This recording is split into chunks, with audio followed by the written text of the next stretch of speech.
Lá ele produziu a minha cura, a minha proteção, a liberdade, ele nos libertou. Porque qual era o costume judaico para quem tinha? E Jesus Cristo tinha ou não? É dono de tudo ou não? Qual era o costume judaico? Ele pegava o escravo, comprava o escravo, uns trazia para a casa dele, mas perante a Bíblia, depois de 7 anos ele tinha que libertar e ainda pagar.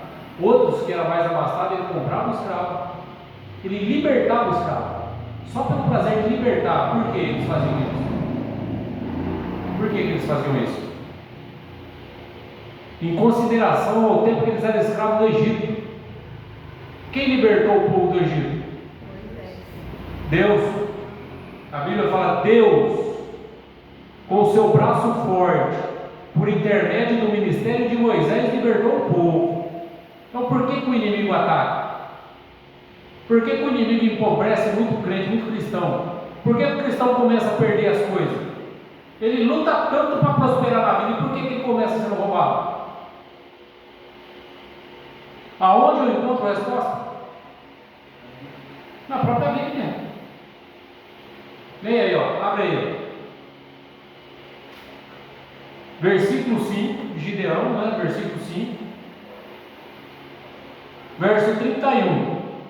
31, Deus dá uma bênção sobre o povo. Dá uma olhada. 31. 31 diz assim: ó, assim o Senhor, pereçam todos os teus inimigos. Deus falando para o povo de Israel. Porém os que amam sejam como o sol quando sai na sua força. Jesus Cristo não é tido como o sol da justiça? Quando o sol sai, não dissipa a neblina, não dissipa o frio, não dissipa? Dissipa. Esse deveria ser a força de todo crente, de todo cristão. Mas olha o verso seguinte, o 32. O que o 32 fala? Deus tirou o problema do povo. Tudo que incomodava e assolava o povo, Deus foi e tirou. Tirou. Por que Deus fez isso? Já para mostrar que na maioria dos cristãos o mal é necessário, porque senão o povo se acomoda e não busca Deus. No começo do meu ministério, um casal de empresários que foi lá, falou: tem que bancar o aluguel da igreja. Não confiamos neles. Falou: tem de ajudar. Não, o pai lá no salão paga. Olha, a empresa estava quebrada, está endividada, quebrada. Oremos, fizemos campanha, ajudemos. Ela começou a me orar, vinha uma vez na igreja, uma vez por mês. Aí passava de uma vez por mês, passou uma vez a cada 2 meses, uma vez a cada 3 meses. De repente ninguém viu mais. Isso é porque ia ajudar. Começou a me orar, falou: cadê a irmã fulana? Foi lá, puxou a primeira mulher da sala. Ah, meu irmão fulano, que era marido e mulher, tinha outro casal também, que é empresário. Cadê fulano? Ah, fulano está lá na churrascaria em Campinas, no shopping Guatemi. Fez bem ou fez mal a prosperidade na vida dessa pessoa? Olha o que a Bíblia diz aqui, ó. E a terra sossegou 40 anos. Olha depois o que diz aqui, ó, o verso 1. Porém os filhos de Israel fizeram o que parecia mal aos olhos do Senhor, e o Senhor deixou e entregou-eles na mão do inimigo por 7 anos. Então por que eles fizeram o que parecia mal aos olhos do Senhor? Porque um versículo ele confirma o outro. Você quer entender? Volta no anterior. Ó, porém os filhos de Israel fizeram o que parecia mal aos olhos do Senhor, e o Senhor os deu na mão do inimigo, metia dentro daquele inimigo do povo de Deus, por 7 anos. Então por que eles fez o que era mal aos olhos do Senhor? Volta no versículo anterior que você vai entender. Ficou sem ser incomodado. Ah, amanhã eu vou na igreja, a próxima vez eu vou, hoje eu tenho um aniversário, né, irmão? Hoje eu tenho um aniversário, hoje tem não sei o que, hoje tem não sei o que. Quem quer arruma um meio, quem não quer arruma desculpa. Aí abre uma brecha tremenda. O inimigo vem arrancando um laço, um pedaço, seja do corpo físico, seja da vida emocional, seja do dinheiro, uma laço. Aí fica choramingando buscando. O que o povo de Israel aqui fez? Que parecia mal aos olhos do Senhor. Por quê? Porque nada incomodava. Nada incomodou. Ficou 40 anos sem incomodar. Quanto tempo o povo viveu no deserto?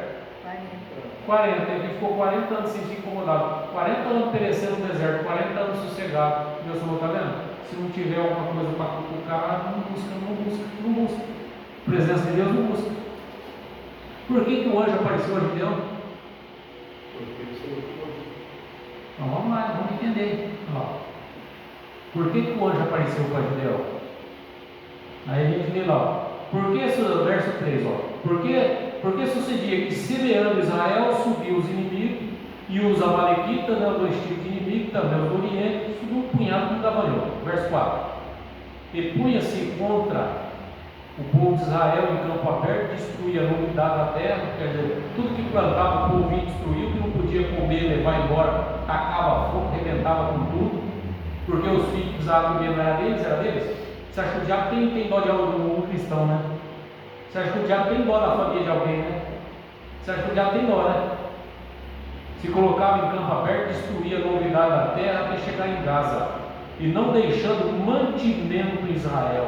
Então por que Gideão saiu da caverna? Não tinha mantimento, estava passando fome. Enquanto não é exprimido ao extremo, tem que não pula. E eu falo de mim mesmo. Enquanto Deus não deixou que eu fui exprimido até quase morte, senão eu não estaria aqui pregando o evangelho. Era muito mais gostoso estar no mundo, bebendo, escateando, fazendo coisa que agrada. Vai falar que o pecado é ruim. O pecado gera morte, não é ruim? Fala comigo que o pecado é ruim. Até pinga que é ruim, a turma bebe, rapaz. Não, moleque.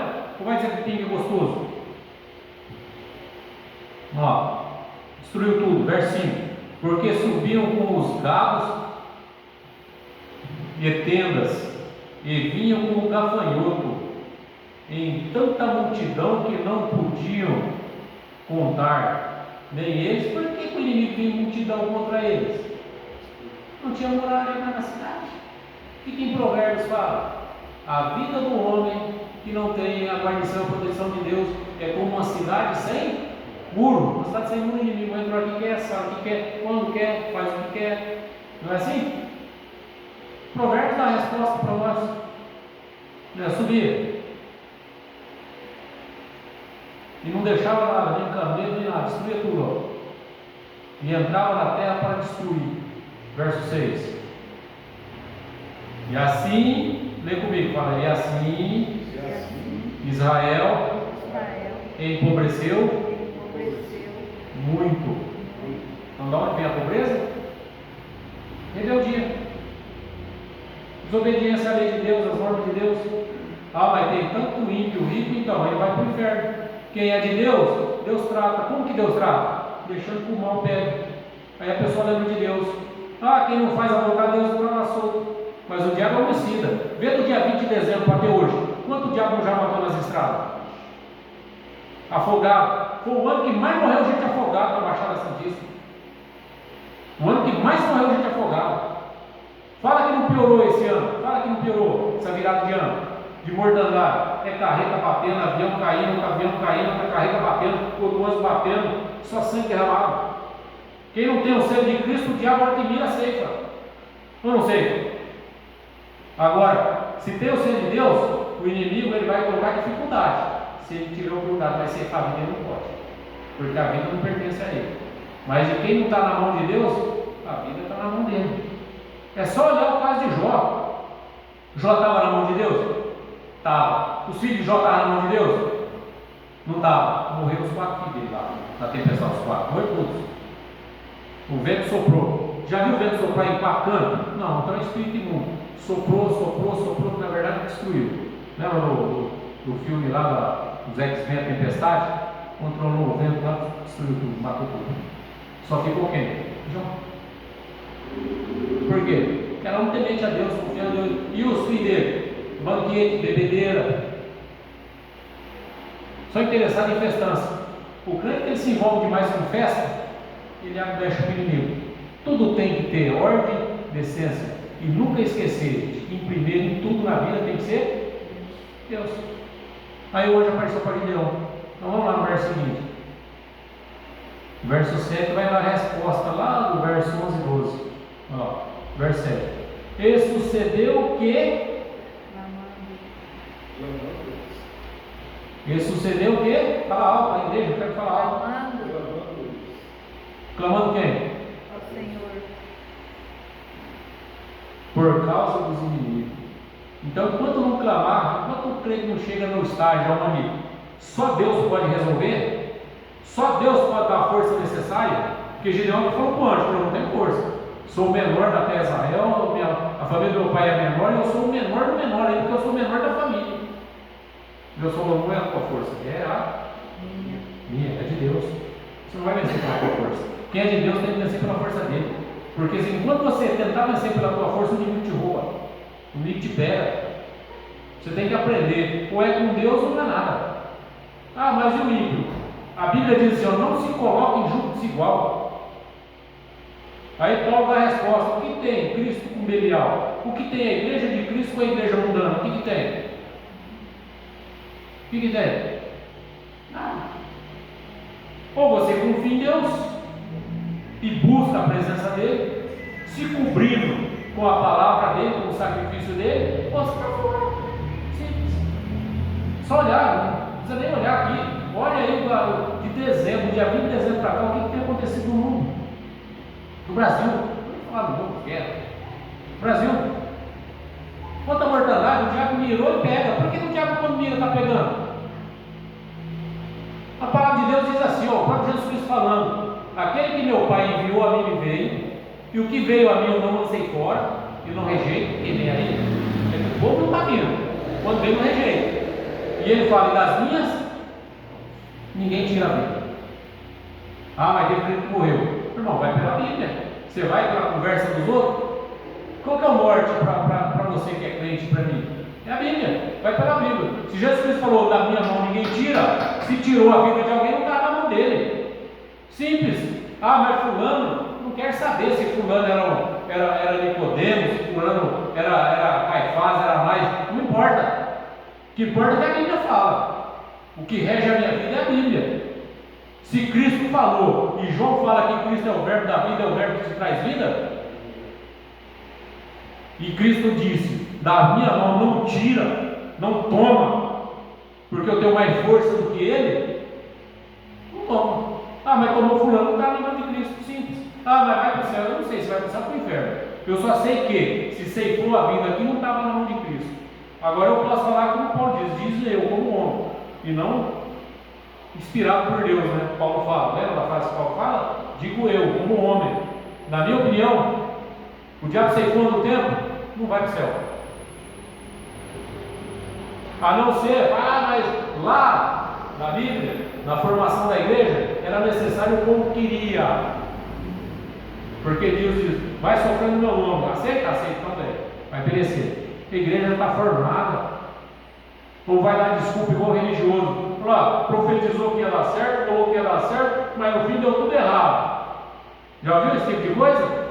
Por que deu errado? Se Deus falou que vai dar certo, se foi Deus mesmo que falou. Deus falou, Deus cumpre. Se não está cumprindo, por que não está cumprindo, está demorando? É como eu sempre falo, quanto tempo Deus levou para moldar Moisés? Você acha que se dependesse da vontade de Deus, precisaria de 40 anos para Deus moldar Moisés? Porque Moisés não deixava. Moisés, olha que chegou com 80 anos, sem força, velho, fraco, possivelmente sem esperança nenhuma. Deus falou, apareceu para ele e falou: Moisés, eu não vou executar a obra. Qual foi a resposta de Moisés para Deus? Agora não posso. Deus falou: isso que eu queria ouvir, Moisés, que não é você, é eu. Enquanto o crente vai pela força do braço, pelo entendimento, procurando socorro aonde não é para procurar, ele não vai encontrar. Simples assim, eu não vou encontrar. Porque se Cristo comprou a tua vida com o sacrifício dele e comprou, quem tem que ser o seu socorro? Porque o homem bota o coração em muitas outras coisas. Só quando ele vê que está correndo risco de vida, que não tem mais chance para nada, é que ele lembra de Deus. Deveria ser assim? Então por que o anjo apareceu para Gideão? Clamaram ao Senhor. Mas por que clamou? Porque já estava numa situação deprimente, pobre, falido, sem nada, perdeu tudo. Não, mas por que perdeu? Desobediência. Hoje eu estava lendo em Efésios, não precisa nem abrir, daqui a pouco vou entrar na parte da Santa Ceia. Lá o apóstolo Paulo fala assim, ó, Satanás atua nos filhos da desobediência. Aonde que Satanás atua? Nos filhos da desobediência, ou seja, filho rebelde. Onde que Satanás atua? Filho rebelde. Você conhece algum crente que é rebelde? O que é rebeldia na verdade, né? É não cumprir os mandamentos de Deus. Rebelião ficou contra o mandamento de Deus. Ficou contra. Ficou contra. Não é? Satanás atua, Efésios capítulo 5. Satanás atua nos filhos da desobediência. Aí a gente vê crente saindo fazer retiro morrendo, voltando de retiro morrendo, indo viajar morrendo no caminho, não sei o que morrendo. Ué, a Bíblia não fala, ou a Bíblia diz é diferente da minha? O anjo do Senhor acampa ao redor dos teus tempos, vive todo mal. Até decora o Salmo 91. Bonito decorar, tem que entender, não é decorar, é entender. Estava orando com a minha esposa essa semana, aí ela começou a comentar comigo, eu comecei a explicar para ela, aí ela também tem inspiração, e um explica para o outro, porque na verdade, como a Bíblia diz, na reunião de conselheiro, a multidão de sabedoria. Você já entendeu o Salmo 91? O culto passado eu dei uma explanação, pouca, mas dele. Quando a Bíblia fala assim, ó, o anjo do Senhor acampa aos redor que os teme, os livra de todo o mal. Ou seja, qual o significado desse versículo? No Salmo 91, temer a Deus, obedecer os seus mandamentos. Então o anjo do Senhor acampa para livrar o homem quando ele obedece os mandamentos de Deus. Pronto, não entendi. Não é assim? E se não obedecer os mandamentos de Deus, mesmo estando dentro das igrejas, mesmo estando em reunião, entregando panfleto na rua, o anjo vai livrar ele? Porque minha esposa falou agora um pouco, falou assim, ó, os anjos de Deus, que Hebreus fala, os ministradores, são como servo nosso, ou seja, são servos para servir. Os dois é servo de Deus, mas ele vem para nos auxiliar. É Bíblia? É Bíblia, tem Hebreus. Tem mais algum lugar que eu possa testificar isso aí? Primeiro, quando foi prender Jesus Cristo, que Jesus Cristo falou para Pedro, quando arrancou a orelha do mal, do soldado mal. Eu pediria ao Pai, ele enviaria ali 12, até 12 legiões de anjos para militar ao meu favor. Outro lugar. Desculpa, ele tem que ler Bíblia, para ele entender. Salmo 91. Oi? Salmo 91. Salmo 91 fala de anjo. Hebreus fala de anjo ministrador, lá já está teu nome. E venha ministrar saúde, prosperidade na minha vida, bem-estar. Não é que o inimigo não tenta, o inimigo tenta virar, tenta derrubar, tenta mostrar agora o que ele está falando. É só observar. Não é que a gente não passa pelo deserto. Toda vez que você quer chegar em Canaã, tem um deserto para você passar. É que a gente vence. A gente não fica rodeando em círculo. Quanta gente teria aqui se fosse um prostíbulo? Fala para mim. Ou se fosse um falso profeta aqui fazendo campanha milionária aqui, ó. Quem não der menos de R$1.000 não tem fé para poder enriquecer. Agora quem fica rico? O cara tem 1 milhão e 400 milhões na conta e teve coragem de falar em público porque ele tinha feito um pacto com o diabo. Mas a turma ainda por ouvido sai para o outro, nem liga. Eu mostrei seu vídeo, né? Ele falou, eu fiz. Não tem nem vergonha na cara. Outro lugar que eu posso falar de anjo. Sabe quem entendeu de anjo? O Romano. O Romano entendeu. Por que ele entendeu? Quem é esse Romano? Centurião de Cafarnaum. Por que ele entendeu a respeito de anjo? Porque ele era comandante. A hora que ele olhou para Jesus Cristo, ele falou: eu também sou um homem de autoridade. Ou seja, a autoridade que você tem espiritual é o teu físico. Se eu falar para aquele soldado, vai, ele vai. Se eu falar para o outro, vem. Ele precisava explicar para Jesus Cristo? Não, mas Deus fez ele falar para quê?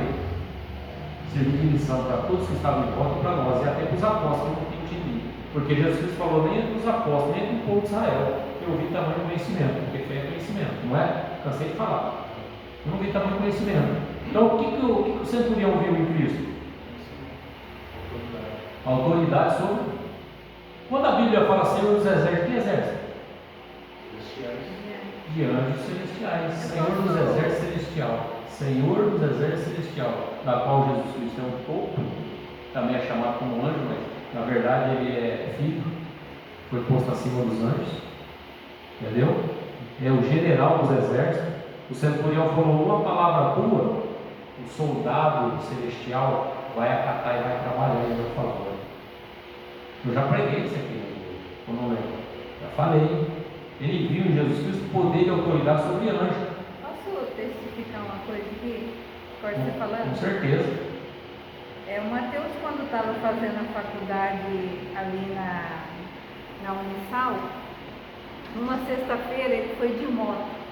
Ele ia sempre de carro, mas nesse dia ele quis ir de moto. O pai dele ia trabalhar à tarde e aí ele aproveitou para ir de moto.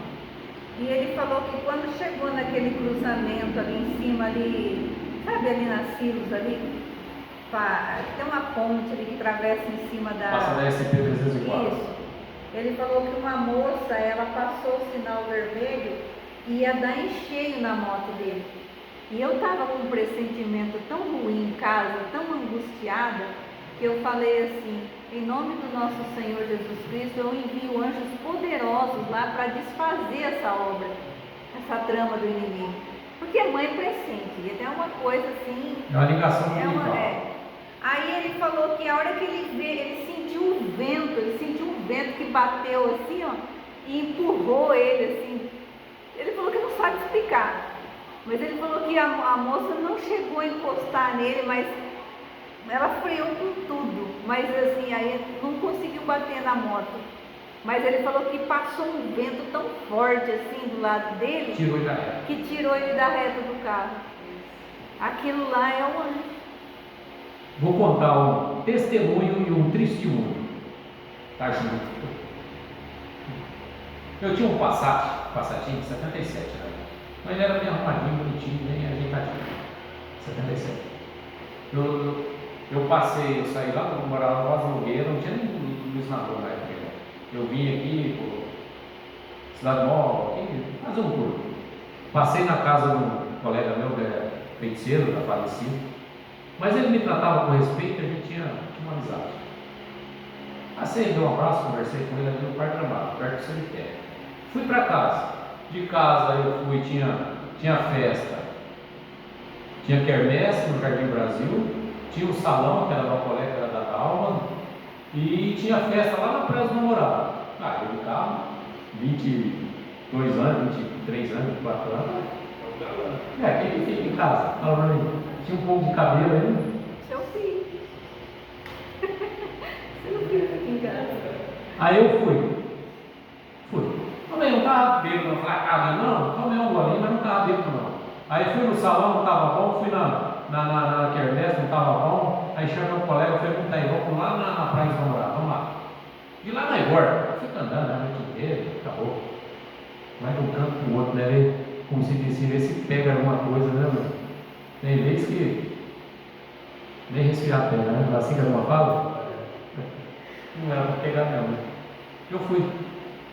Não sei se todo mundo conhece lá descendo a Santa Helena Moerna, subiu o subidão lá, tem um corguinho que passa lá.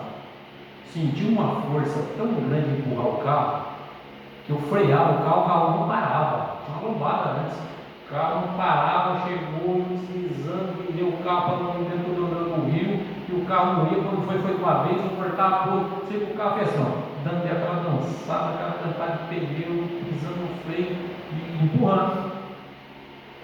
Na hora você percebe que é sobrenatural, não tem como ser natural. Aí o carro desviou no rio, mas caiu, saiu um pouco para cima, bateu no poste, o poste virou. Aí assim, mas já saiu da rua do rio. Mas daí de frente para a árvore, tinha uma valeta assim, bateu na valeta e parou. Senti, cara. A hora que foi chegando perto da árvore, assim, eu senti que uma mão parou o carro. Sabe quando você sente? Lá empurrou, chegou, e assim, ó, era como se eu estivesse vendo, não era nojento na época, não tinha nem passado pelo câncer. E se tivesse assim, uns 5, 6 empurrando o carro, 5, 6 espíritos mesmo, lá na frente só que não é um. Só colocou a mão assim, segurou o carro. Vocês acreditam? Aí depois de sair, aí foi tirei o cabo lá, aí veio o câncer, depois do câncer, estou aqui pregando o Evangelho. Porque Cristo disse, quem está na mão dele, mesmo na época que eu não ia na igreja evangélica, eu fazia minha oração, buscava a presença de Deus, eu tinha comunhão com Ele. Eu falava com Ele todas as noites. Mesmo os dias que eu estava meio alterado, eu chegava em casa, eu não deitava sem conversar com Deus, eu não levantava sem conversar com Deus, eu tinha comunhão com Ele. Isso é muito importante. Entendeu? Então aqui o anjo apareceu para Gideão depois do povo que lá vai buscar a presença de Deus. Aprendeu ou não aprendeu? Por quanto tempo? Porque você vê a história inteira de Israel, a formação de Israel. Quem que é o patriarca de Israel? Abraão. Não. Quem foi mudado o nome? Esse é um dos patriarcas. Quem que Deus mudou o nome para Israel? Jacó. Jacó, o pai das 12 tribos. As 12, Jacó. Foi mudado de Jacó para Israel. Então ele é o pai de Israel. Jacó. Mãe de Israel é Raquel. Raquel, Chorani, Ramá, por aí vai a profecia, né? O anjo apareceu para ele, não apareceu? Primeiro ele ficou meio desconfiado, achou que era o inimigo, ele foi lutar, porque quem não luta morre. Aí descobriu que era o anjo, ele segurou o anjo. O anjo 6 horas da manhã começa a clarear o dia, ele tem horário para voltar, não tem? Não é assim? A gente já aprendeu e já falei isso. Ele precisava voltar, ele falou: Jacó, me solta que eu preciso subir. O que o anjo fez para Jacó soltar ele? Murro na coxa. Deslocou a coxa, Jacó passou a arrastar a perna até a morte dele. O que isso representa? Jacó não passou, não foi mudado para Israel? Israel passou a capengar e a mancar espiritualmente o resto da vida, até a volta de Cristo. Vê lá se o seu povo segue a Cristo. Vê? Até hoje. Mas olha para Israel espiritual, que é eu e você. A tendência nossa é capengar. É dar mancada. É sempre dando um passinho para trás. Dá 2, 3 para frente. Não tem problema não. Aí você vê que fez coisa errada, que o mal vai acertar. Ô Senhor, aí não vai entender. Não precisaria disso. Precisaria? Não precisaria. Então, graças a Deus. Abra sua Bíblia em Coríntios, 1 Coríntios capítulo 11. Vou falar da Santa Ceia.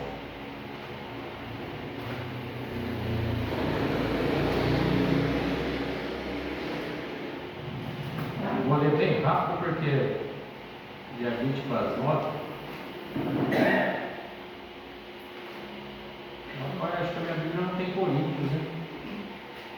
É 1 Coríntios? Capítulo 11.